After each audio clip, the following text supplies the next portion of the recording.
Perfect. So we can go ahead and get started now. I don't believe that there's anybody that's not listed here on the screen as I'm looking at the attendees that are on the committee. So this is probably where the recording will start. So welcome everyone. I'm going to share my screen here. Just want to thank the panelists again so much for being here and taking time out of their evening to share more about their journey. We're excited to be able to celebrate the impact of Black leaders in sports medicine as we continue through Black History Month. Thank you all for joining tonight. So, for our agenda, we are going to start off with introductions. We have our RISE committee members that are also presented on our Zoom screen for everyone to be able to see as they introduce themselves. We're then going to go into the panel discussion, which is going to be the bulk of what we're talking about today, where we're celebrating the leadership, impact, and influence of Black physical therapists in the field. We'll matriculate into an audience Q&A where you'll be able to type in the chat if you have a question, and then we can allow for you to speak and ask that question to our panelists. And then lastly, closing and final remarks. So we'll close the session out with gratitude for our panelists and also empowerment to think about next steps and looking into the future of sports medicine. So first, our RISE committee introduction. Who are we? And this slide is just going to give you a little bit more information about the RISE committee. And so the first thing is our acronym. So RISE stands for Representation, Involvement, Solidarity, and Engagement. And the RISE committee is a newer committee. So we're continuing to flesh out exactly the ways in which that we'll enhance and promote this mission. So just stay tuned for future events and also initiatives that we'll be putting out. Our mission is to create pathways for underrepresented communities to explore careers in physical therapy. We also hope to connect the sports section students and professionals with opportunities to lead, and then equipped sports section members with education and forums just like this, and also provide tools to dismantle those systemic barriers and also foster inclusive environments. For our why, I won't read the entirety of it, but it's just basically championing equity and justice while ensuring that our practices reflect the diversity and lived experiences of the communities that we serve. As you can see, some of our committee members are displayed here. If everyone would like to unmute to introduce themselves, they can, and I'll just start off with Tayo. I can stop sharing for a moment as well. Hello, everyone. Thank you again for joining tonight. My name is Tao Kimaboy, and I'm the current chair for the RISE Committee. Hey everyone, Floyd Vita Cruz. I'm vice chair, so just glad everyone could join us for what's going to be an awesome event. Hi guys, my name is Santiago Salazar Ruiz. I am a committee member of the RISE Committee. And Marisa Pontillo, committee member for RISE. And my name is Ajay Hill. I'm a committee member as well. Go ahead, Lena. Hey everyone, my name is Lena Ibrahim and I am a committee member for RISE. Perfect. Okay. So as we continue on, now we're going to meet our panelists. So we have a crazy lineup for y'all today. We're going to start off with, this is in no particular order, but we have Dr. Marcus Owens. We have Dr. Aaron Williams, Dr. Bailey Hill. That's my cousin. Yes, no, I'm just playing. Dr. Kyla Forney, Dr. Tim Vidal. And now we're going to get into the actual panel discussion. Okay, so our first question is just giving the panelists an opportunity to tell us a little bit more about yourselves. So if you please can unmute and let us know what initially drew you to sports physical therapy and what were the most pivotal steps in your journey, especially in working towards collegiate, professional sports, or whatever setting that you are in today.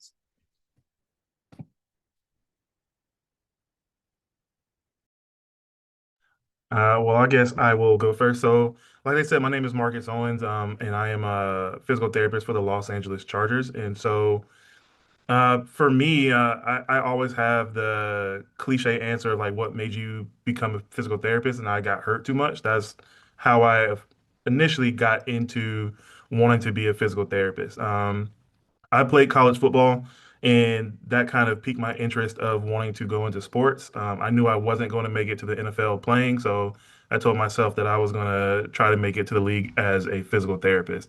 And so that was actually pretty early on in my career. I want to say like my sophomore, junior year in college. And so I just kind of hunkered down and I took that process and I kind of followed that. So That's the short answer for me, but I always have that cliche answer if I got hurt too much. So that's kind of what led me to be a physical therapist.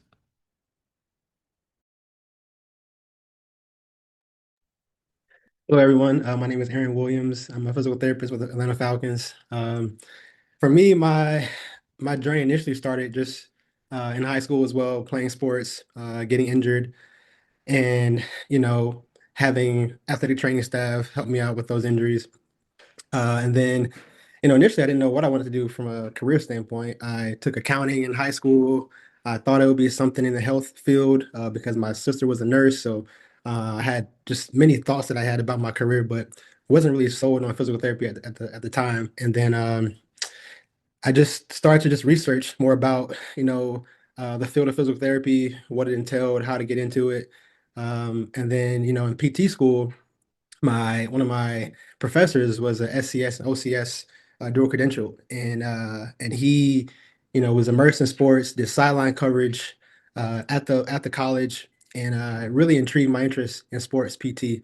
And so from there, just made connections, reached out to people, built relationships to again just learn more about the field, what it takes to be a sports PT, the journey, the path, the education required, and that kind of fostered my love and my passion for sports PT, and I would say just in general. Initially thought just, hey, I'm just going to go to PT school, be a general orthopedic physical therapist, maybe own my own practice, and then again just getting that exposure to sports and kind of what that may look like for me, really geared my interest towards sports PT, and I just kind of took the necessary steps from there.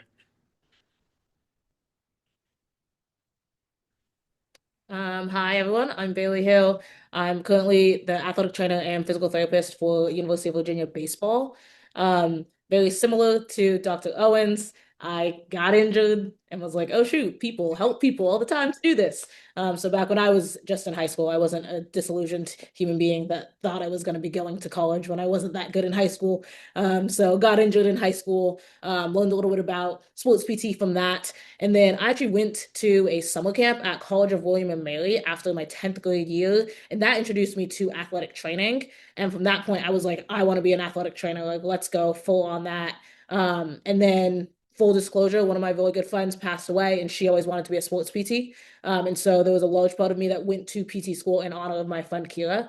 Um, and so that kind of like merged those two things together. And so I was fortunate enough to be able to be accepted into Shenandoah's dual degree program with getting my master's of science in athletic training and my doctor of physical therapy together. And so that was very pivotal for sure, and just shaping who I am as a clinician, my clinical rotations, and the mentors who I just still have relationships with from that program. I've really been able to foster this shuffle into sports. And so I've been able to have some experience on the professional side, and now I'm on the collegiate side. But yeah, both like being able to have that athletic training background and that PT background have really helped my career for sure.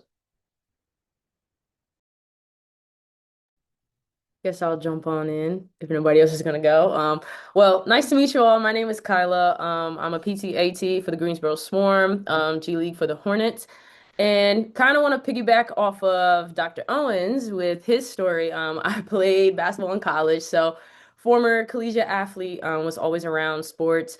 Growing up, and pretty much my passion for wanting to do sports PT just came from wanting to be on like the other end of the game and being able to pour into players not only from a physical standpoint, but the mental aspect as well. And I just felt like being that former player and like understanding that mindset, I would be able to contribute something in terms of like, career wise and just pouring into people. And besides the fact that I don't like to dress up, so being in a career where you can wear sweats all the time is also a win-win. So I was like, everything just pretty much lined up right there. And I would say for the last part of the question, pivotal steps. I really feel like I think the biggest step would be learning how to be a professional stalker, is how I'm going to put it. And I mean that as in networking, researching people. And the one person right here, that big old smile on his face is Dr. Tim, because I hunted him down when I was in PT school to do a clinical at his practice. But I would say that was just huge, like meeting the people that you need to meet, being in the rooms that, you need to be in. And as him being a mentor of mine, I will say one thing that really stuck with me is him saying that it's not about who you know, it's about who knows you. And I feel like that was a big pivotal point in my career of just knowing like you can know all these people out there, but if they don't know who you are to be able to give you those opportunities, then, from there is almost as good as nothing. So yeah, nice to meet you all. All right, I'll go last. Well, I'm glad something stuck, Kyla. So I'm Tim Vidal. I am a physical therapist with the Baltimore Ravens, also CEO of Momentum Sports Medicine. So what got me into sports? I knew I was going to be a sports PT when I was 13 years old. Unlike just about everybody else, it wasn't because I got hurt.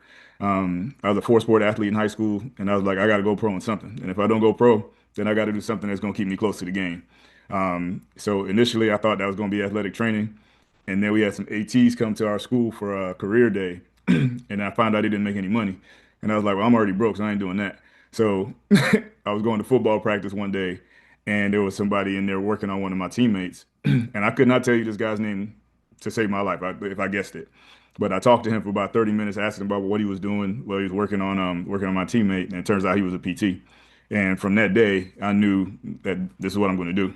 So, I just followed, like, from that day, 13 years old, I just kind of followed the path. I was like, if, sports don't work out, this is my backup plan. And just followed that through.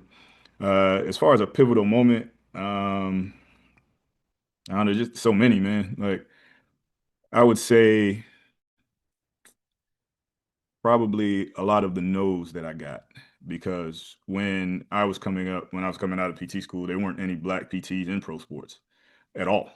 So, I wasn't there wasn't a whole lot of doors open for me. There wasn't a whole lot of like, yes, come try this, come hang out with us at this practice, or get this opportunity. There wasn't a whole lot of that, and because I kept getting told no, I said to hell with that. I'm getting a yes somewhere. So that's probably the most pivotal. Thank you all so much for that. And I think one thing that kind of segues really well into our next question is about how there were some external influences in some of you all's journey that helped to lead you into sports physical therapy, whether that be a mentor, someone that you were able to see and shadow, maybe somebody that had influence on you that encouraged for you to go into sports physical therapy and pursue that route. So for students that are looking and interested in mentorship, we know that it can be tough, especially if there are not individuals that they feel like look like them, and representation really does matter. It gives you a sense to put yourself into their position. Have there been any mentors that have really inspired and accelerated your role as a sports physical therapist? And what would you recommend for students who are interested in being a mentee and seeking mentorship who may not see as many people that look like them?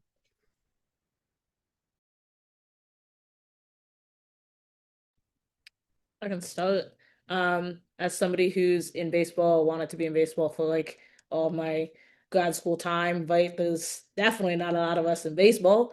And so I think that I would encourage you to find people who are allies, even if they don't look like you. Some of my most influential mentors don't look anything like me. Like an older white lady from middle of nowhere, Oklahoma, who's one of the most delightful human beings I've ever met. But like, she doesn't look like me, shouldn't talk like me, shouldn't have my background, but she has talked about me in rooms and gotten me places, right? A young guy from New Mexico got me my previous job that ended up helping me get this job, right? Like, so I hear and I love the want to have people who look like you as your mentors, and I do think that's very important. And if you find that, whether through this through this panel or like different things, and like yes, we're growing, so there's going to be more and more of us, which we love. But I wouldn't shy away from human beings who want to see you flourish who don't look like you. Because those people can also step into rooms that unfortunately we still are not in, that they will just have easier access to, and it can help bring you into that, right? Like there's still an aspect of being able to break through some of those things. And so, yeah, especially as a human being, like who's in baseball, there aren't a lot of us. That being said, I do have some great PTs in baseball who I've really, really connected with. And I did that honestly through the AASPT and through some other people who, again, didn't look like me, who knew them. And so, yeah, just don't shy away from mentors who are allies, who want to see you flourish, who will push you. And more importantly, just like Tim was talking about, like who will talk about you on your behalf, right? Like people who know you, who will spread the word about you. And so, yeah, that would be my biggest advice for that. I'll piggyback on that. And just because Bailey brought up the point of baseball, like in the history of baseball, like I was only the second black PT in professional baseball. And the first black PT was a year ahead of me. So that's just to show you, and I'm talking, this is like recently, this is 2018 and 2017, so that's just to show you like there really isn't a whole lot of representation like down the line. And like I said, there weren't any of us when I was coming up. So like my mentors were really like my peers, like my friends, like Ron Weathers and Adrian Dixon and these guys that we were all coming up together. Like we really just pushed each other and bounced stuff off of each other. Like, does this work? Does this work? Who has an opportunity first? And like, all right, what'd you say? What'd you do? And that's kind of how we really grew. And there's always power in reaching up to have somebody that's done it before you, to have them be able to advise you. But there's a whole lot of power in the people that are around you as well. Because reaching laterally and talking to people that have had just different experiences can be mentorship advice as well. So I would say that there's some value in that. And one thing that I always do is I reach up, I reach laterally, and I reach back down. And I'm saying that as somebody that's mentored like multiple people on this call, probably a good percentage of you, because it's important to me that, when you hold a door, when you're going through a door and you hold that door open, like you got to move out of the way of that doorway for that next person to be able to fully come through.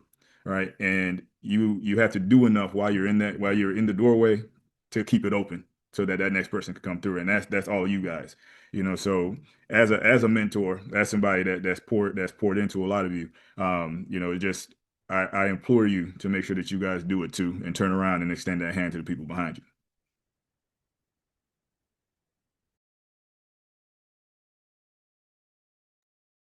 I know it's a lot of piggybacking off of each other, but I know a lot of our answers are probably going to be very similar. But like Tim is one of my mentors. And when Aaron first came into the league, he reached out to me and we kind of talked about it. So it's like, in a sense, even though that I'm still new to this, I'm in here, what, 3 years now, going into my fourth year, I'm starting to realize that I'm becoming a mentor to the people behind me as well. And so with that, I also have other mentors who don't look like me. Uh, I don't know the percentage of it now, but I know the percentage of Black physical therapists are low. And so when you now move that into a niche topic as a sports PT, that's going to be even lower. So there are going to be some times where you have mentors who don't look like you. Kind of like what Bailey said, you have to find your allies. Like one of those for me, he's a dual credential. His name is Jerry Latimer. He's a AT PT for Florida State. I worked at a clinic with him and I talk to him all the time. And we still talk to each other now. So like there are going to be those mentors that don't look like you. There are going to be those mentors who do. Um, but with all that being said, you have to be willing to, one, go out there and talk to people. Because if you don't go out and try to put yourself out there and find these people that are out there, then it's really going to be hard for you to find that mentor. Um, I think Lena's on this call too. I know she reached out to Tim as well. She reached out to me. I was fortunate enough to be her teacher, but there, it's sometimes impossible for you to do that if you don't open your mouth and if you don't try to find that mentor yourself. Like in this day and age, it's kind of hard for you not to do anything. Like there's LinkedIn, Instagram, CSM, all these different networking events everywhere. So like sometimes you just got to put yourself out there. I remember I was at CSM and this student asked me, she was like, but I don't want to feel like I'm being a bother to these people who are busy, quote unquote. And it was like, with that, it's just like, if you don't feel like you don't want to be a bother and you don't ask any questions, you don't reach out to anybody, how do you expect to find that mentor by just sitting there on the couch and not doing anything? So now, with that being said, I know that we may have busy schedules, but the same way that we found time out of our schedule to do this call, there are going to be other people out there who will be willing to reach back out to you. Yeah, I think just to Marcus's point and everybody's point, just it's just important to continue to just reach out, and again, like there at this point, there's no excuses. Like you have us now, we're here, we're present. LinkedIn, social media. There's so many avenues to reach out to people who look like us and who don't look like us. And so the avenues are there. The opportunities to build relationships are there. It's just about putting yourself out there and believing in yourself and giving yourself a try. And for me, my mentor as well was is Chad Taylor. He's doesn't look anything like me at all. White older male. He's tall, I'm short. Um, so he's my residency director, and he's taught me so much about not just about PT, just about life, about how to be a man, how to be a family man. So we can just find mentors and people that truly care about our success, no matter what they look like. And so I just encourage you all to continue to chase for that and long for that, and continue to reach out because it's like Marcus was saying, yes, people have busy schedules. We all are busy, but at the same time, it's like if you don't take the initiative to reach out, then you'll never get your answer. You'll never know what opportunities may be available. It's like the one time you decide to give up, that could have been the opportunity that someone said, "Hey, actually, we have a volunteer experience for you, or we have a shadow experience for you." So you just never know. So just continue to keep reaching out. If it's something that you really desire and that's something that you're really passionate about, you won't give up until you get it. Um, so I just encourage you all to just continue to just stay at it, stay with it. And to Tim's point, and I remember him saying this at one of our conferences, the whole thing about no's and all the no's that he got. And that stuck with me because I got so many no's. I reached out to so many people and got unread messages and we got something, but not quite something for you yet. And so you just keep knocking on those doors and you just don't give up. And I just believe in even the times that I reached out to people, I didn't, and those doors were closed per se. I didn't look at that as a negative. I looked at it as, this is me showing God that I'm ready for this and that I'm going to keep working towards it. And just me doing my work and doing my due diligence, something's going to happen for me. And so I look at it in that way as well. Just keep knocking on those doors, keep reaching out. And sometimes it's about timing too. Just sometimes the right opportunity is just not available at that moment.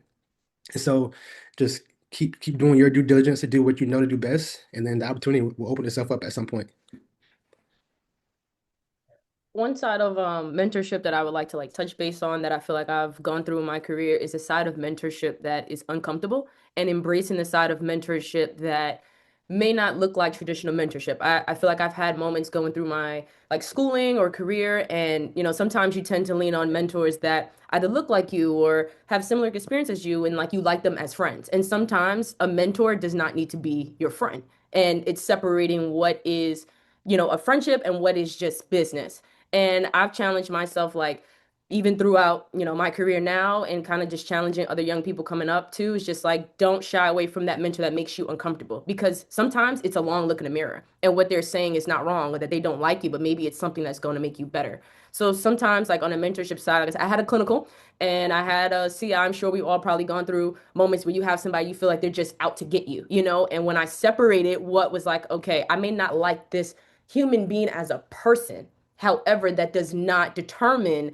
their capabilities to be a mentor in my life from a career standpoint. And that was just something that I learned, going through life. Not everybody's going to be your friend. It can be a coworker or what have you that you're just not a fan of, So I would just challenge, other people coming up, just not getting caught in your comfort zone with mentorship, because also sometimes that can also impede your progress. We get caught up being uncomfortable. In the moment we're uncomfortable, we don't know, how to react. So that's just, like I said, on that end, doesn't mean that you have to necessarily let people know all your deepest, darkest personal secrets, but separating what is just true mentorship that you need for your career and what is something that can be more of lifelong friendships or things that turn into something further.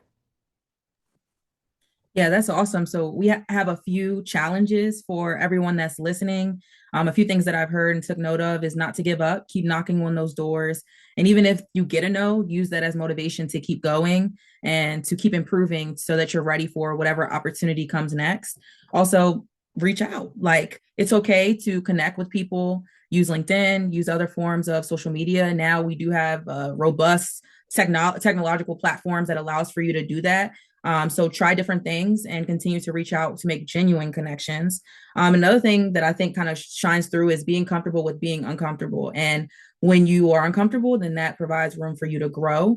And within growth, then you'll be able to become a better person, a better clinician, and move forward in your career. So kind of staying along those lines of advice for students and early career professionals. Are there any other things, whether clinical, strategic, professional, that you recommend for those individuals to prioritize developing right now? If so, what are a few of those things that you would suggest?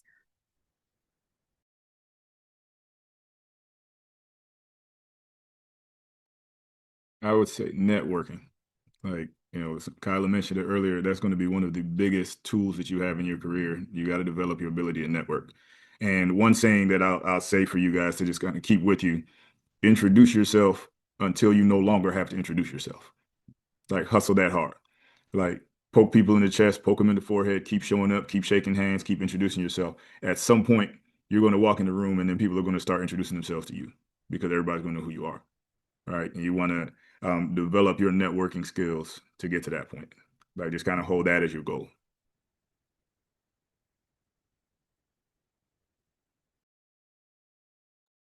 Must say, yeah, to piggyback off that, like when I get that question a lot from a lot of students, one of my first things that I tell them is like, make sure you pass your boards because if you try to get to step D and you're still on step A, sometimes that'll mess up your timeline. So that'll be my first thing. But also to piggyback off what Tim said, is networking is key, especially in this line of work. It's not about what you know, it's about who knows what you know. And so I know you're probably going to hear that a lot and you probably heard it a lot as well, but it's actually kind of a big example is I think a lot of us have already name dropped a lot of these people on this call. And that's because of the networking that we've had. Like I've met Tim at FAMU, I've met Aaron through a phone call. I met Ajay through at CSM. So it's just like Lena from teaching her. So that it comes with you continuing to push, continuing to reach out. That's going to be a huge part of it. And so once you guys do graduate, one of the things that I always like to tell myself and others is never stop learning because everything's evolving, everything is changing all the time, and so the more you continue to learn, the better you would be at one being a clinician and then just being a better person. And so those would be some of the big things that I would say will help you, especially in this journey. And one thing I would say is kind of similar to what Marcus was saying, just like honing the basics. Um, I look at just from my mentors that have talked to me, a good sports PT is a good orthopedic PT. And so not getting all wound up in the bells and whistles or the new fancy exercises, but being really good and thorough at an orthopedic examination, and really having a good sense of how to take a long-term rehab throughout its full course, or really having a good sense of the various surgical procedures that are out there and what those things look like, and knowing the specifics of each surgery, and just those few things from a clinical standpoint are very valuable. The interviews that I've been in, they want to know what's your ability to, from a PT standpoint in the space that we're in, it is they look at us as rehab experts. So if you're the rehab expert, what expertise do you have? What experience do you have? And so for me, I used to get caught up in, man, like I wish I was there sooner. Wish I was in the pros or a college level sooner. And I'm glad it didn't happen sooner because I wasn't ready, because I hadn't had the experience that I needed. I hadn't had the exposure that I needed. I hadn't seen enough ACLs. I hadn't seen enough post-op surgeries, period, to be ready when the moment comes. And so I think being comfortable where you are now and continue to get the experience, continue to grow, continue to get guidance and mentorship on your cases that you see day to day. Continue to build those clinical reasoning skills that people talk about often, because that's really going to kind of separate you from the next person as being a good orthopedic PT, and kind of honing those clinical skills and continue to grow from that. Yeah, I mean, I think I agree with what everyone said here for sure. I think one of the things that I was specifically thinking about is just like knowing your anatomy so well. So that your exam can be absolutely phenomenal. So that when somebody does ask you, like, oh, why does this hurt? What is this thing? Right? Like athletes are curious people. They like perfection. They like understanding what's happening with their body. You will build so much rapport with your athletes when you can actually break down what is happening or what the specific muscle, like why you're feeling it over here. If my right side is hurting, like why does this not happen on my left side? Or if the inside's hurting, why are you making me do exercises on the outside of my ankle, right? Like all of those little things, and being able to walk through like, hey, like this is why this thing is connected. This is why this comes into play when you're actually on the mound. This is why it comes into play like when you're on the line of scrimmage, like whatever it is, being able to understand it really well helps you explain things really well and helps you build that rapport with your athletes. If your athletes trust you, your coaches will trust you, right? All of those different things then build your overall rapport, and that turns into your own network, right?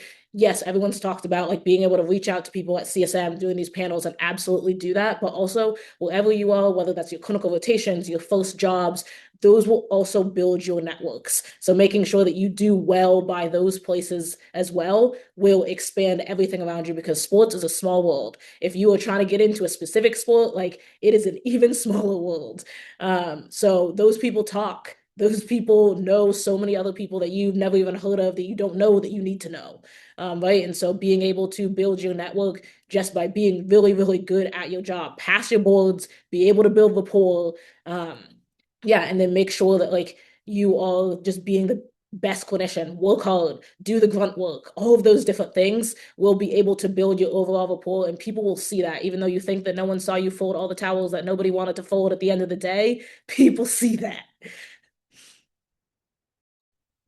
One thing I like to throw in the pot that in the mix that everybody else is saying is like be confident in what you know and what you don't know. And it's okay to not know something. And that's something that I feel like, you know, I've experienced like in my career right now with being with the Swarm and still being considered a young professional. Like I finished PT school in 2023 and I finished AT school in May 2025. So I'm not even a year out of AT school. But one thing I can say is like at the end of the day, we all have the same credentials when it comes down to it of being on paper. But what separates you? You know, whether that's getting additional certifications that separate you, but also just who you are as a person. And, you know, one thing I would say, like going on interviews and things of that nature, at the end of the day, the people that were sitting there hiring me never saw me treat. You know, like you have a resume and, you know, they're taking it for what it is. They're reaching out to other people. But one thing that other people are able to speak on that maybe they reach out to is like who you are as a person. And at the end of the day, you can have all the knowledge in the world, but it's your character that's going to sustain you in these places. Can somebody sit there and have a conversation with you? Can they get past hello, how are you? You know, or is it just like, oh my God, like this person is just not somebody that I can work with or deal with, you know? You don't have to be the smartest person in the room, but being willing to learn is something that would get you very far. Thank you so much. So I do want to switch gears slightly. I know that there may be some students and early career professionals who have had some experiences due to their identity in the profession, in the world, really, especially we're in different times now. So just kind of speaking to them, and especially if they had some difficult experiences navigating through their career journey due to their identity. Do you have any experiences, whether positive or maybe negative or more challenging, that you've experienced due to your identity? Your identity has shaped that experience. And what have you learned from that? And what advice would you give for those to overcome an experience like that? And then we're going to end on a high note, I promise. I'll talk a little bit. I think so. I work in baseball. Obviously, I'm a Black woman in baseball. Not many of me. And in many ways, I think that my womanhood is something that's more alienating than my Blackness, for me and has been for my career. I think there's been times where it just seems like an old boys club. And just like the little things of like, okay, I'm changing in a different space, so I don't just get like the random like, oh yeah, what are we gonna wear today? And then everybody walks out, y'all all wearing the same thing, and I was over here in the thing that we talked about 10 minutes ago that we were gonna wear, right? Like little things like that can be very alienating. And I think one of the biggest things that has been told to me from mentors, right, of like closed mouths don't get fed. So like me sitting here and like wallowing in it, like wow me. Okay, let's figure out another way to do this. Whether that's okay, let's have a group chat that like we talk about what we're gonna wear every day. Let's like, are we gonna meet up and like we're gonna all lift at this specific time because y'all always lift and I see you and nobody ever asked me if I wanted to lift too, like it would, but like okay, again, let's not wallow in this. Like let's go out and be like, hey, I want to do Squattober with y'all. What time are we doing it? Like, and insert myself into that. And like, just like other people have said, be okay with being uncomfortable because it's ridiculously uncomfortable to try to break into somebody else's friend group when you feel very much like ostracized from them, not even like intentionally by them, but just by the nature of what happens. And so being able to insert yourself into those situations and be like, hey, I'm also part of this team. We are all working here together. And just having the self-talk of motivating myself, because I'm speaking to myself right now, right? Of being able to do this day in, day out, because it's still an old boys club. And so what does that look like, especially breaking in if you come to a job where staff has been together for a while and you're the new person? Like there's just a history, right? Like, oh, it's just like so-and-so from 2018. well, in 2018, I hadn't started grad school yet, so I don't know who that person is. Can we break down what that person, like, why is it less like them? Right? Being able to ask those questions, get in there, and just being bold of like, yeah, I'm here too. Like, I have this seat at the table. I deserve this seat at the table. Like, you are going to make sure that I am still here. You are going to know that I am here. And being able to be bold in that is very uncomfortable, but something that needs to be done. And so I think that's, for me personally, that has been more of an impact, my womanhood rather than my Blackness. And that's not to say that it won't be more of an impact in the future, right? That's not to say that I haven't been around human beings who have regarded me differently. But I think in many ways it can be used under the guise of, oh, like it's because she's a she, then being able to say other things that are less savory in public. So yeah, so that would be my advice of like, be bold, get out there, closed mouths don't get fed, give yourself your 2-minute pity party, and then let's figure out a way to do it. Yeah, I love that, Bailey. Like, I definitely want to piggyback off of that for sure. Because in this environment right now, I'm actually the only female on staff. And it's one of those things that is just like, it gets tough. It gets tough down to the simple things of you had a busy day and I'm just trying to get changed. And the one female locker room that I do have, that's probably half of a locker room, you want to use the bathroom. And it's like, come on, like, you have how many other bathrooms to use? I just want my one thing that I can have, and I can't even have that. But like you said, 2-second pity party, and you got to get over it and move on. And, that's one thing I will say too, is like, don't take things personal. And the more you get caught up of, oh, me or why me, like you will lose sight of things within your career tenfold. And it could trickle down very fast if you get caught up in just looking at yourself. And there's a level of like a I don't care attitude that I feel like you need to have in this business. And not saying in a sense of like you're doing the wrong thing, but in a sense of like, no matter what happens, no matter what the circumstances are, you're going to overcome them. Because at the end of the day, we all have a story of something that happened that we felt was unfair or we didn't like or we wish could be different. But there's just a level of like, you have to keep your head screwed on straight and you have to just do what you have to do, regardless of the circumstances. Because if you have a goal, just know that sometimes things aren't going to be linear and they're not going to be the way that you want. But the moment you give up, you're giving up on yourself. And you can't expect anybody else to care more than you in that moment. So I would just say biggest thing that I've learned so far is just don't take things personal and just keep your foot on the gas.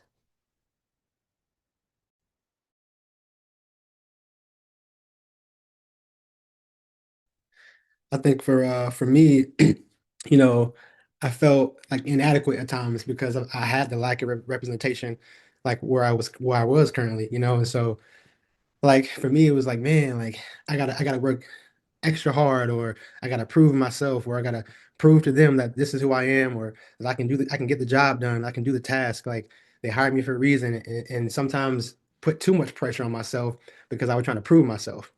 And I had to tell myself, like Aaron, they hired you for a reason. Be yourself. Be who they hired you to be. Um, and that's in a sense of, I work in professional football. There's a lot of black males in professional football. And at times I would find myself shrinking myself and shrinking who I am to not, I don't know if it was to I don't know, it was a way of just me shrinking myself to not be who I am, maybe to make others feel comfortable, and not make others feel uncomfortable around me. And even previously at the college level, the same way. And so I think it's important to, know who you are, know whose you are. It's important to be who you are and be yourself, and know that the work you put in got you to where you are. And so be confident, be sure of who you are. Like Bailey was saying, be very confident. Know that you got the job for a reason. Do the task, do it well, and go from there. And so I think for me that was the biggest hurdle I had to get through, is feeling inadequate, feeling like, man, do I belong here? Or man, do I had to keep proving myself? Or do they like me? Do they not like me? Like I can't really tell right now because they're not really talking to me as much. So maybe they don't like me, but they hired me, so I think they like me. But you know what I mean? So just having all these like thoughts that we wrestle with day to day. And so I think it's just important to just again, be yourself, connect with the people that's in the building, connect with the players, connect with the staff, connect with anybody that's in your environment currently. And just again, be yourself, because that's so important, because you can't be your best self if you're not being yourself. And it's going to come off as ingenuous. And so that's something I would really encourage, is just again, know what you've done to get to that point, and just do exactly that, and you'll be all right.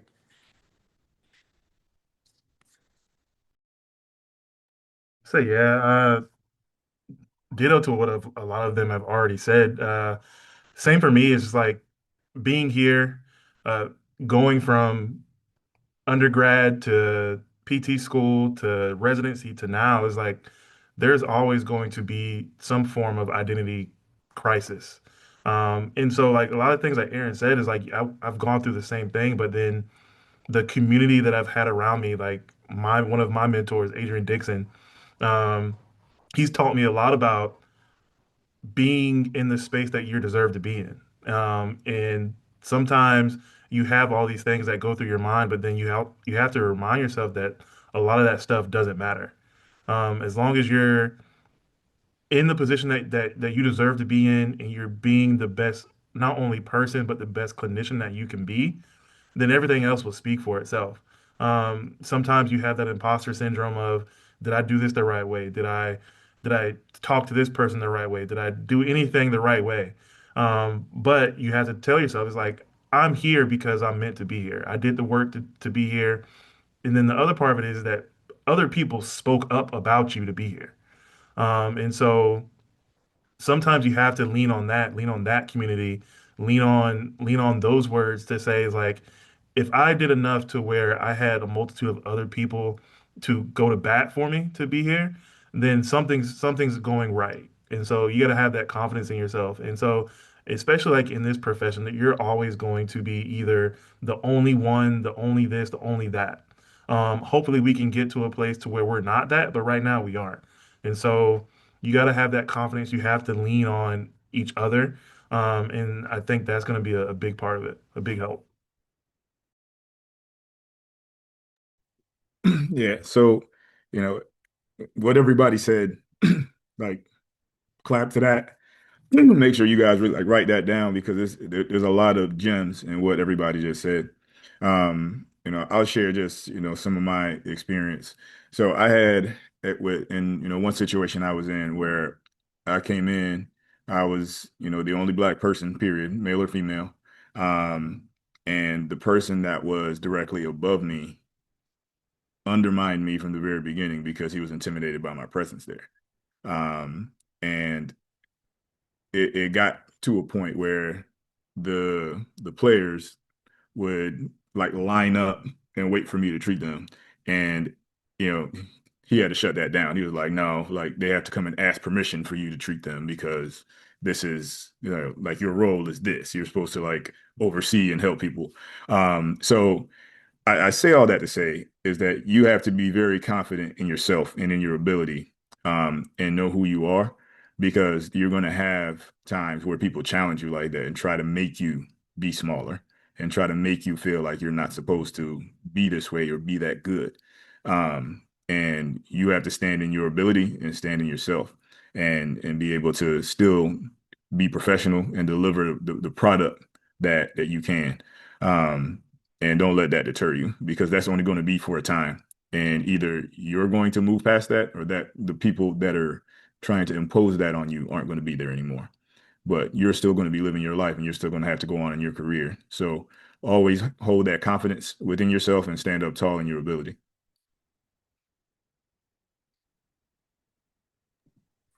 Yes, and I was just about to say, Dr. Tim, you took the words out of my mouth. If y'all not taking notes, you better get to it, okay? The gems are coming. You just got to catch them. So even those who they're saying have mentored them, their name drop in. So you can also take down those professionals' names as well so that you can make genuine connections with those individuals. And yes, so we're gonna end on a high note. Before we switch over to a couple, we'll have time for a couple questions through the Q&A and the chat feature. If you have anything for any of the attendees that you'd like to ask, please drop it in the chat and we'll get to as many as we can. Prior to that, I would like to ask each of the panelists, if you had a 1 minute or less, like vision speech, I have a dream, this, that, and a third, what would you envision in 10 to 15 years and hope that the profession would evolve in terms of representation, opportunity, diversity, leadership within the sports medicine setting? If you have any tangible steps in order to get there, feel free to include those. But this is like a 1 minute or less speech about how you envision the future. And y'all drop questions in the chat and we'll get to them after. Thank you. I'll go first. So for one, like I got a lot of them. But for one, like this committee, so the RISE committee, this used to be the DEI committee that, as things change politically. So I used to be the chair of the DEI committee when at its inception. And when everything happened politically, like we decided like, all right, we need to change the name of this thing so that we're able to keep this in perpetuity in the sports academy. And when it was time for me to leave, Tyler didn't even know it, but I had been grooming him to take my spot when I rolled off. And everybody on this committee, I spoke up on all of your behalf to be on this committee because it's important to keep this work going and for you guys to be here. So like that's part of my dream is that, when our generation is done and we have to hand the baton off there, we have people to hand it off to. There's never been a black president of the sports academy. One of you might be that. Um, there should be more black head trainers in professional sports across the big four, even hockey. Um, so my vision, like down the road, is that all of you are able to achieve your dreams and work at the highest level, whether that's professional sports or collegiate sports, whatever that goal is for you, or if it's business or ownership, whatever that might be. But ultimately, achieve your dreams, and the people on this call are going to be the people that help you.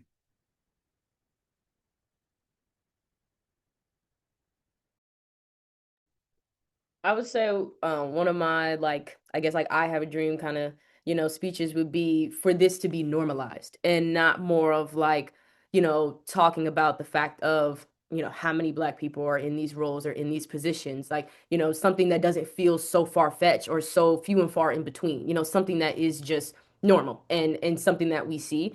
I feel like in terms of tangible steps, I think there's no linear path to get there because now you're asking people that are in, you know what I'm saying, these type of places to try to revamp a whole system. And, at the end of the day, you can't force them to do that, but yet you can apply the pressure that it has to be done. And I just feel like there's a piece of that tangible step of just becoming undeniable where people can't say no to you. Your resume matches, your character matches. Like there is no other point besides that person literally looking a certain way, and I'm not going to put any names out there, but at that point, it's like, what else, what other reason would you be saying no to this person or, to anybody that may, look like a person of color on this call, So I feel like that's just a big piece of it of just continuing to break those barriers, continue to, do what's not common. And, sometimes it's okay to go against the grain, and that would just be my vision. 10, 15 years is just something that we expect to see versus it being something that's just not common.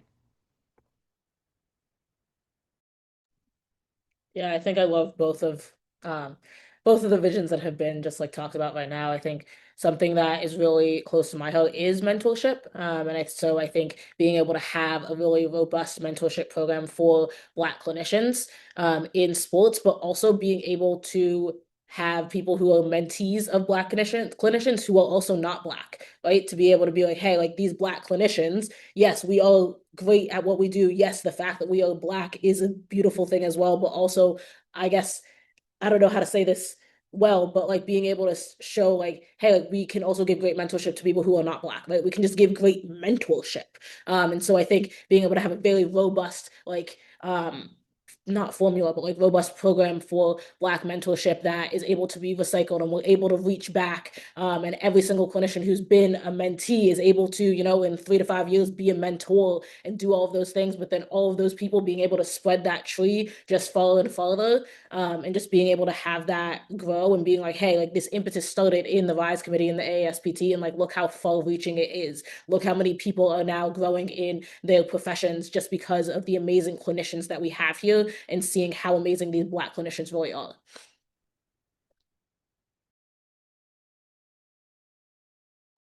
So yeah, so to piggyback off of Kyla, I think one of the things I would want as a dream is for this to be normalized to where we aren't I don't want to even say just the minority, but just where there are more of us.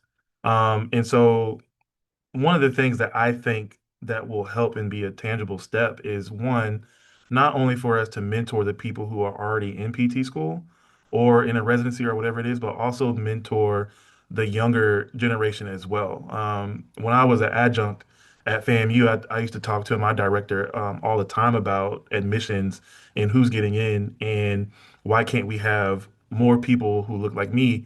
And one of the things that always came up was that uh, our demographic didn't test well. And I'm not saying that's everybody, but it was just we all understand the systematic oppression that has affected us over years.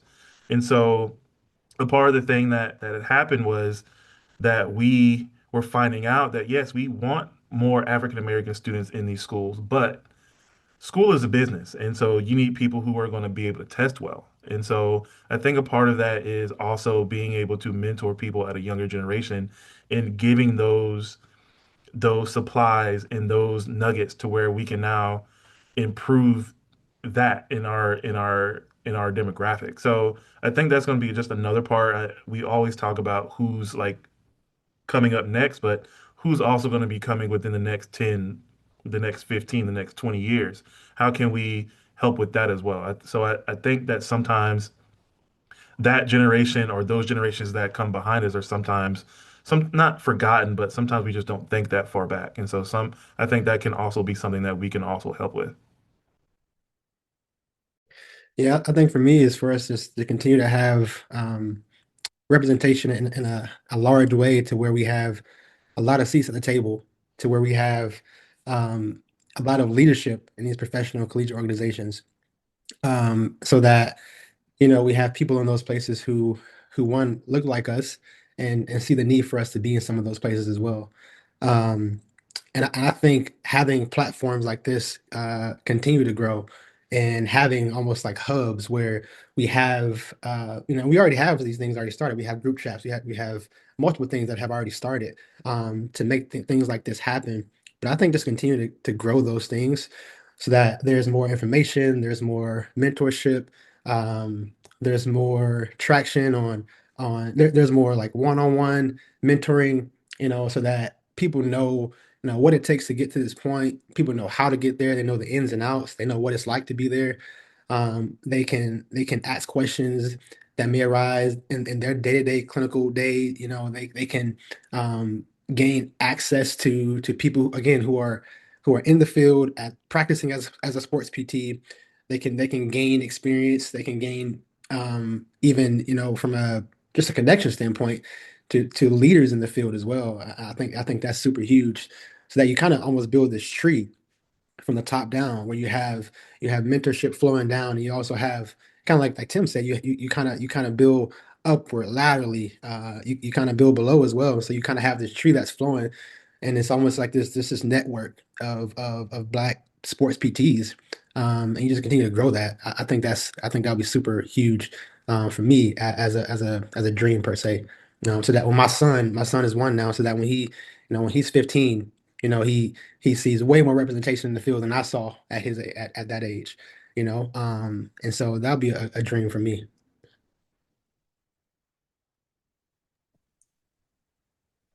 Perfect. So we're going to transition into a short, like flash Q&A session. I'm going to transition over to Lena, who is going to be leading our Q&A. After that, we'll do a quick closing.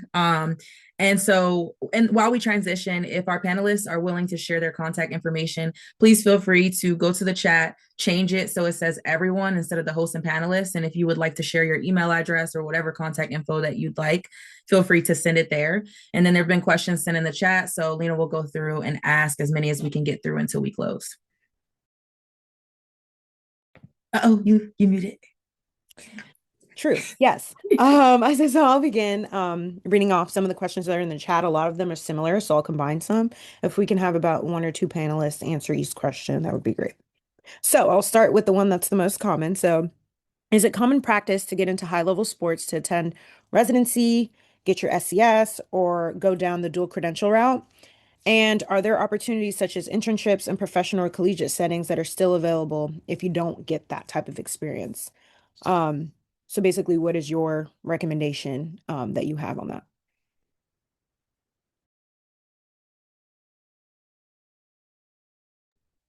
I can go. So obviously I am a dual credentialed AT DPT.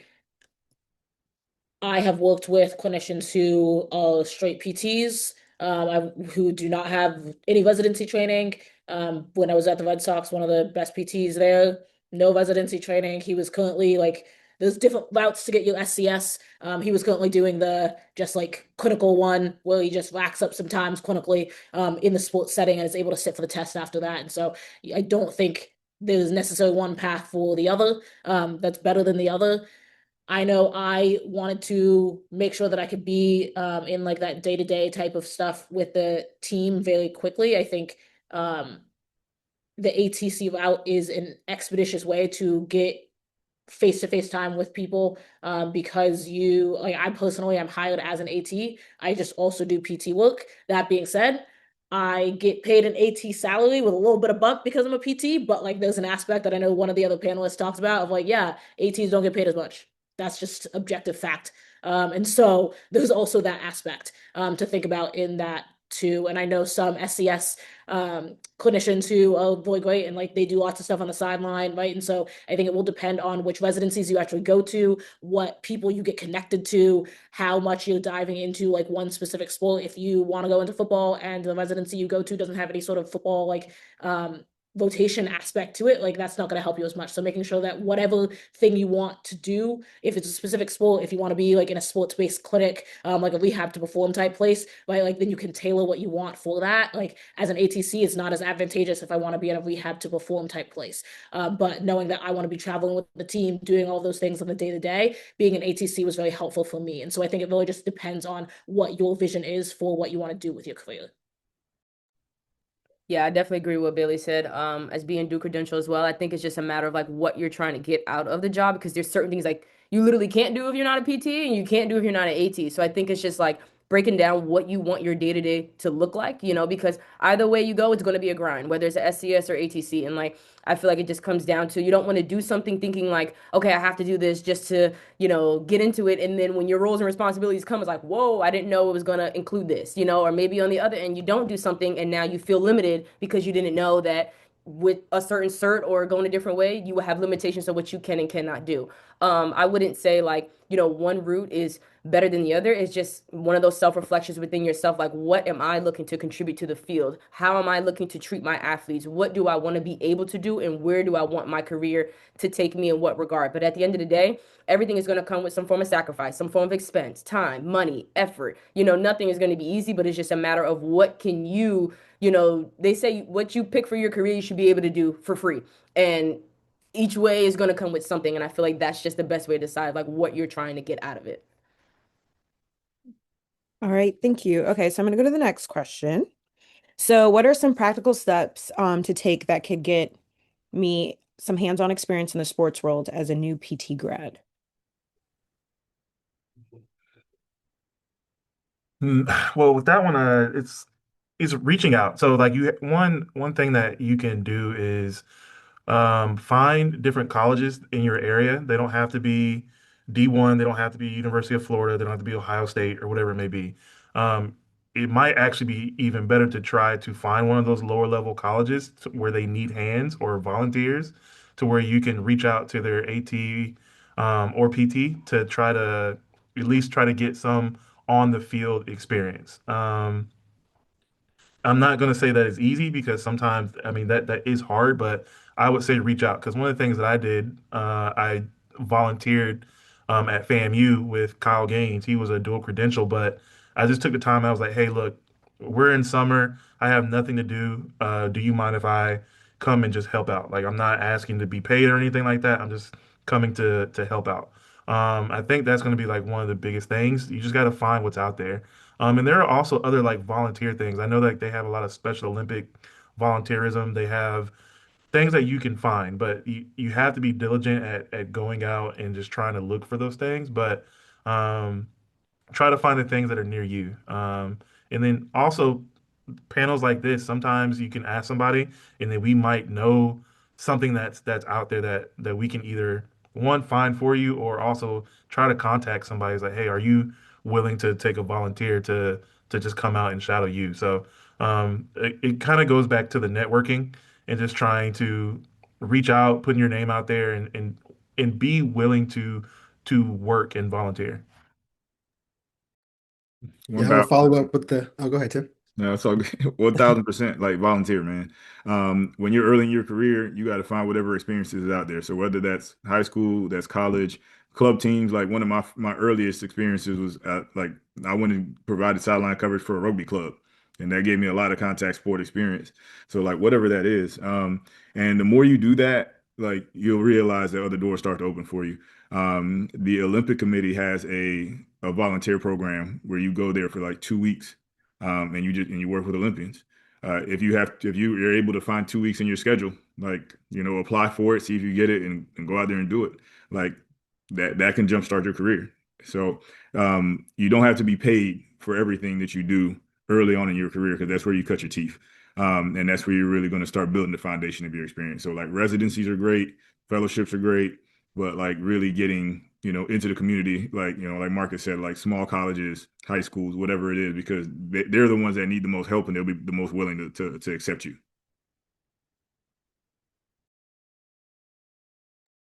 Good, Aaron. Sorry I cut you off, bro. No, you said everything that I was going to say, man. Just you know, take advantage of an opportunity, even if it doesn't come with a paycheck. Similar to Tim, I took a volunteer experience with a local ABA basketball team. I reached out to the owner and said, "Hey, man, like, I'm here in a clinical private practice facility, just looking to support the community, help out, get involved in sports. Could I come out and help you guys out in any way, run your warm ups, be on the sideline, whatever the case may be?" He was like, yeah, how much you charging? I was like, for free. He's like, oh, come on down. Our practice is at this time. We play on Saturdays. Like, come on down. I did the same thing with a local track and field club. So, I mean, just getting your experience by, again, reaching out, getting yourself out there, getting unpaid experience, and just immersing yourself in sports that way. Thank you. Okay, so I do have another question. So this one's for the NFL guys. As a current sports PT resident about to start a rotation, what advice would you give to be the best that they could be in that environment? And honestly, this is a question that will apply across the board. But and also what can they do early in the process to prepare for this? We're not helping you because we got to beat the Texans, all of us. Now, uh, be a sponge, man. Like when you first get there, pay attention to how things are done. Who's doing what, and try to do the best job you can do and stay out of the way at the same time. I'll say that. I think somebody said it earlier in the call, like, be aware of what it is that you know, and then be willing to learn the rest. I think those few tidbits should help you a lot. And also don't be too good to do a job. Like, you're going to have to do a lot of grunt work. You're going to be carrying water. You're going to be pulling water across 4 football fields. Don't have an attitude about that. Like people see that. So, fold the towels, pull the water, get the ice, whatever, what seems to be trivial job that they might have you do it with a smile on your face, like Akeem in Coming to America, mopping the floor, like be happy about it, be great at it. And that's going to go a long way for you.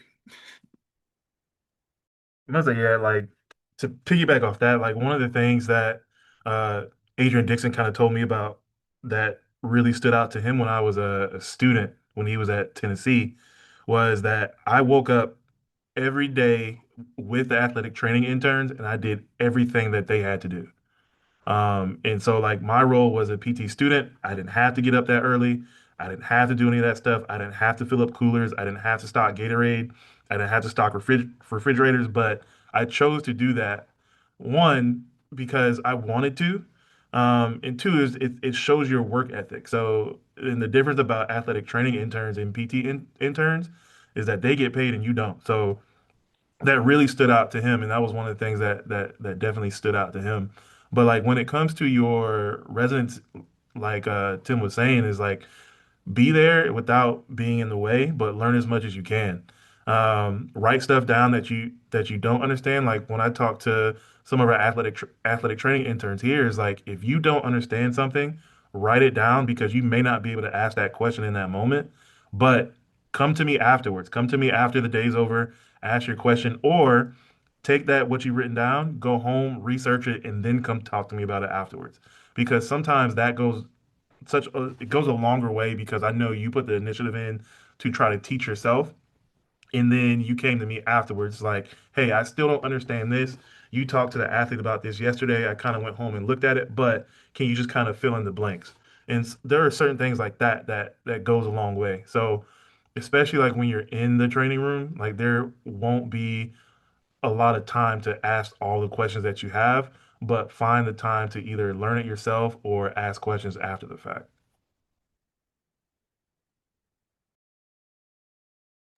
Yeah, I think what Tim and Marcus said was spot on. Just showing an interest to learn, to grow, doing all the grind work, just immersing yourself in that environment and allowing others to see that you have a kind of a servant heart and you're willing to do whatever the day demands, whether that be stocking fridges, whether that be setting up the field, um, whether it be assisting the rehab staff in any way that you can. Just be there to soak up, soak everything up, from a learning standpoint, from a hands-on standpoint, and like Marcus said, ask questions. In our environment here, like these interns end up getting internships elsewhere, or we end up getting calls about the internship that we had here and how were the experience with them. And so the ones that jump at the top of the list are the ones who we knew because they asked questions, they were very involved, they were very just very immersed, and they were very interested. And so those are the ones who jumped to the top of the list in terms of recommendations, in terms of they were great here. We would hire them again if we could, but we knew that they were better off getting a different experience. And so just really do your best to put yourself out there, do all like I said, the grind work, ask questions, be available, and then just kind of go from there. All right, thank you, everyone. So, if you do have any questions, the panelists are dropping their contact information in the chat. So, please feel free to reach out. But I will turn it back over to Ajay because she is going to close this out for the evening. So I appreciate you guys for answering and asking the questions. Thank you so much, Lena. So as we close very quickly, I made a typo on Kyla's name, and yeah, we don't do that. So I wanted to put this slide back up just so I can fix Kyla's name. Thank you so much for being here, to her and to all the other panelists as well. Wanted to close with a quote. If there's a book that you want to read, but it hasn't been written yet, then you must write it. And I think that's something that all the panelists have really capitalized upon and emphasized, that take it. It's your career. You can be successful. Take the initiative and do what you need to do. Reach out to those that you need to. And if nothing else, make sure you take that with you as a challenge and as motivation to do so. Thank you so much for joining. We appreciate you for joining us to celebrate these phenomenal leaders in sports medicine. We want to thank all of the panelists. Everybody, all the panelists can see the comments in the chat. So make sure y'all send y'all thank yous in the chat. Yes. And if you're interested in learning more about future events from the RISE committee, please follow the ASPT_APTA Instagram page so that you can see those events and learn more. So again, thank you so, so much to each of our panelists. Thank you all for joining. We hope you have a great and a safe night. If you're in the North, it really didn't really snow that bad for some of us, but if it did, stay warm and stay safe. Thank you so much.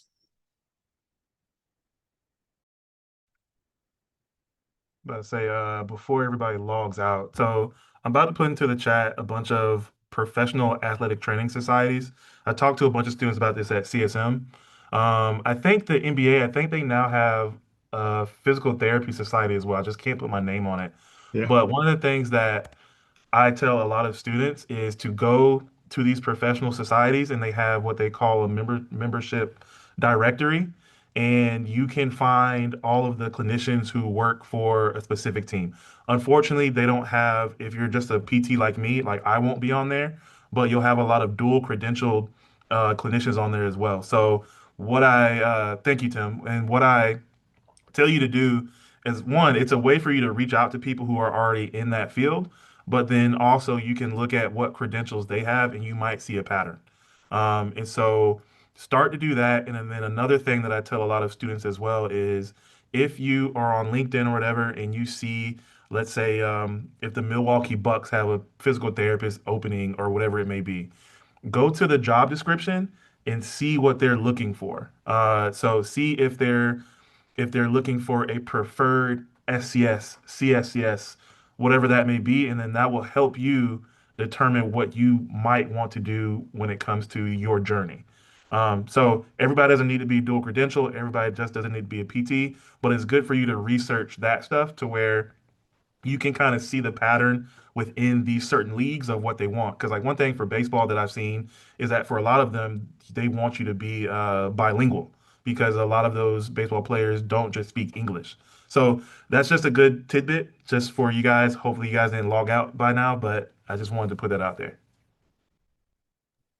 I would like to throw one thing into, won't take too long, but kind of circling back to when I said like becoming like a professional stalker, which was something that like I've done, like also looking to see who have been in the roles that you may aspire to be in previously and looking at their LinkedIn pages and seeing like what have they done, like what volunteer stuff they've done, what places they've been. When I was in school and stuff, that helped me decide and decipher what type of places I should have on my resume as well, especially being a young clinician growing up and trying to just get into the mix. So just want to throw that in there as well. I guess I'll give y'all one thing too. Um, so one thing that I did, it was something that I got from Jamal, who's the Utah Jazz, is I emailed every like head trainer in the NFL and the NBA. Now I got maybe a handful of responses back, but I got some responses back, and they and based off of that, I feel like you just never know, and that's just another avenue and another way to reach out. And so whether that be sending a mail or whether it be through email, that's the route that I took. I emailed every head trainer in the NFL and NBA, and then just checked off the boxes when they responded, when they did not respond. And so I had a kind of a running list of who responded, and then the ones who responded, I followed up. And so that can just be another way to just get your name out there, get your face out there so people know who you are. I'm gonna jump on this little train, the closing thoughts kind of thing right here. No, but actually piggybacking a little bit off what Aaron said, of following up with people. I know specifically when I was in school, I similarly had a running document and I put next to that document of like, okay, when was the last time I contacted this human being? Oh, it's been more than 3 months. Like you need to say something again to this person. I don't even care what it is, right? Like one of my mentors really, really into hockey. When like women's hockey was playing in the gold medal game, I know nothing about hockey. Okay, I didn't really care. Like, yeah, go US, but I didn't really care about the game. But I texted her. I was like, hey, like you go watch the gold medal game today. And she's like, absolutely, right? Just like, oh hey, like Bailey's still here, right? Like just always making sure that someone still knows who you are. Again, because these people who are ahead of you in your career, even who are parallel in your career, like maybe want to make a change, they will talk about you in those rooms that you don't even know exist that will help get you places. And then also, whenever you do have people who help you, make sure that you thank them. Make sure that you give a handwritten note. Every single clinical rotation I had, every single job that I have left, I have handwritten notes to every member of that staff. And that means when I was at the Red Sox spring training site, I wrote over 70 handwritten notes on my last day. When I left my job at LSU, again, I wrote over 50 handwritten notes. I wrote notes to people's spouses. I wrote notes to people's kids, right? Like, and those people, right? Like they reached back out and they're like, it meant so much to me that like you wrote a note like to my wife who like also is also at the ballpark all the time, right? And now in your mind, you're like, oh, I'm not using you for a transaction. Like, no, I actually enjoyed my time with you. Those notes don't just say like, thank you so much for this job, right? It's been a good experience. It says like, it was so fun to be able to connect with you over a love for ice cream. And then when we went to Alabama and we found that one ice cream shop and it was raining down and we were running in the rain, we were trying to get this ice cream. Oh my goodness. And then we got there and it was closed, right? Like you have the personal story and then they are going to remember that. And so the way that you, yes, reach out to people, chase after people, be the professional stalker, right? Closed mouths don't get fed, but also make sure that you come up behind that with like, I actually want to care about who you are as a person. You told me that like your kid was getting married in August, right? Like in September, be like, hey, how'd the wedding go? Right? Like make sure you keep up those connections because nobody likes to feel like they're just there for a transaction. And so it can be really great to keep up those connections. And even if you're not best friends, knowing what their interests are to be able to stay in their life updated enough to like remember who you are, who is Tim, who is Aaron, right? Like all of those different things to make sure that people know who you are and know that you actually care as a person because people ultimately like being cared for and like people who like them. And people who like you will do things for you that they won't do for people who they don't care about, who they haven't had contact with in 5 years, that you just reached out to like some random human being. I don't know how to follow that. And I'm laughing because she's not lying. She totally used to like hit me up every so often. She's not lying at all. I literally chased this man down in the CSM like expedition hall because he was wearing a Momentous backpack, and I was like, "Do you work for Momentous? Oh my goodness, I've seen your stuff." And like we talked for the rest of the night. That is how I met him, right? That's Like a true story. chase after people, the stalker. No, my tidbit um is, be where your feet are. Like wherever you are, do your best at that time, at that job, and people will notice. And just continue to strive for what your goals are. So like many people on here have said tonight, like, don't take no for an answer. When if you're told like, no, now's not the time, or, we're not going to go with you, or we're going to go with the other person, or you just don't even get the interview, still keep on that path. Like if your goal is to achieve this certain thing, keep going until you get it. So do well at where you are, and just never say die, never quit, never say no. And that's the only difference between the people that are on this call that are in front of you that got these jobs and somebody that didn't, is that they just didn't stop. So take that with you. Anything else, y'all? Okay, that's it. If there's any more piggybacks, please let us know. But if not, yes, thank you so much, everyone. We appreciate you. We thank you. And yeah, I guess that's that on that. Have a great night. Yes, claps in the chat. Thanks, everyone. Have a great evening. Thank y'all for putting this together. Of Appreciate course, thank you y'all. for being here. Yes. And Marcus, Aaron, Bailey, nice meeting y'all. That's me, y'all. Say nice to meet Yeah. y'all too. Looking Hey, forward to Aaron, some social you still media. owe me a phone call, Aaron. What's that, Marcus? So you still owe me a phone call. I do, man. I got you. I just All want to right, say man. there's heavy rattlers